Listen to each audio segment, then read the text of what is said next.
All right, good evening, everyone. Tonight, Donald Trump stuns the market and opens a new front in the trade war. The U.S. president is now threatening a blanket tariff on all goods from Mexico, risking economic disaster on both sides of the border. Stocks around the world are lower. The Dow is off more than 1%. S&P 500 and the Nasdaq are also taking a beating as I speak as well.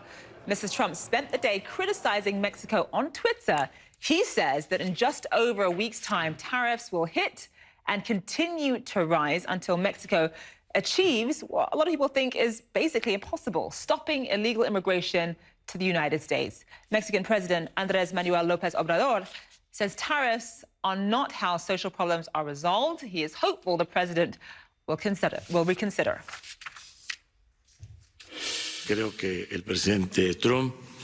I believe that President Trump will understand that this is not the way to solve things. I think that there will be a correction, if not right away, at some point, because these measures are neither in the interest of Mexicans or United States citizens. Jeremy Diamond is at the White House and Alison Kosik is at the New York Stock Exchange for us. So, Jeremy, I want to start with you. I mean, it just seems as though trade tariffs are not really about trade anymore. They've now become a political weapon. Walk us through that. That's right, and we've watched the different ways that this president has tried to use tariffs as a weapon.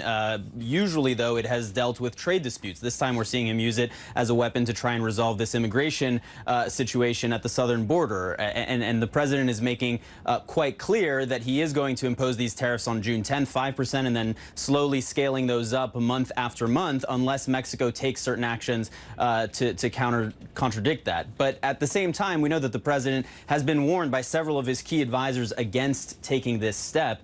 The Treasury Secretary Steve Mnuchin, the U.S. Trade Representative Robert Lighthizer, both of them, according to our sources, warning the president against taking this step, particularly because it imperils passage of the U.S. MCA, which is the revamped NAFTA free trade agreement that, of course, the president has made a top priority to get through Congress. The president and his advisors have been hoping to use that bill or that trade agreement as really a key central plank of his 2020 re-election campaign. And now with the president imposing these tariffs on all imports from Mexico, that is very much now in jeopardy. So is this just a brazen attempt to change the subject, given Mueller's statement? What are your thoughts on that?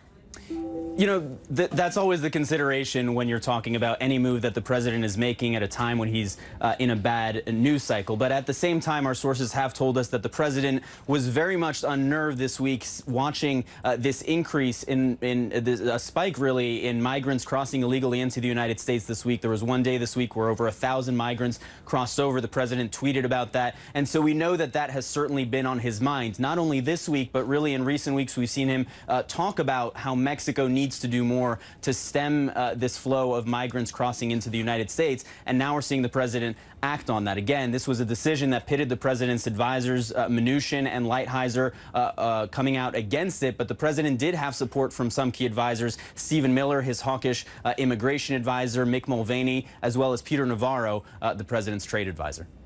All right, Jeremy Diamond, live for us there. Thank you so much. I want to bring in Alison Kosik, who's been at the New York Stock Exchange all day. So, Alison, obviously investors have been squarely focused on the U.S.-China trade war, but this move against Mexico took everyone totally by surprise. Oh, absolutely. That tweet last night from President Trump blindsiding investors here. We saw that from the open and now almost to the close. We're an hour away from the closing bell, and it looks like the Dow is going to close below 25,000 for the first time in 4 months. The big worry here that this tariff, this threat to impose this 5% tariff on all goods imported from Mexico will raise business costs and then, of course, trickle down to the consumer, getting it hit squarely in the face, the auto industry. You see stocks like GM, Ford, Fiat, Chrysler down anywhere from 3 to 5%. And you look at their supply chains, talking about between Mexico and the U.S., they're so closely integrated that sometimes these manufactured products, Zane, cross the border 1, 2, 3 times. So a tariff would really become cost prohibitive for these two countries to do business in the auto industry. But you know what? Time is not on their side, because if this tariff does go into effect, it's 1 week from this Monday. So finding another supplier is nearly impossible. So it's a huge worry here to Wall Street how something like this will really shake out if this tariff does go into effect. Zane?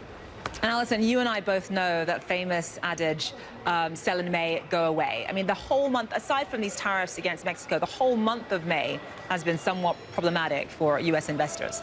Yeah, I mean, stocks have been going pretty strong up until May. I mean, you see this, that the Dow has been on a 6-week losing streak, and the S&P 500, the NASDAQ, they're on a 4-week losing streak, and May is turning out to be the first down month for the year. We may finally be seeing, not just, of course, today with the threat of tariffs on Mexican products, but we may finally be seeing the Chinese tariff situation really impacting stocks, because, you know, we just came off an earnings season, or in the middle or the end of one, and we're seeing companies talk about earnings, talk about the tariffs and the impact of those Chinese tariffs. And so you're seeing Wall Street become worried now. Zane? All right, Alison Kosik live for us there. Thank you so much. Appreciate that.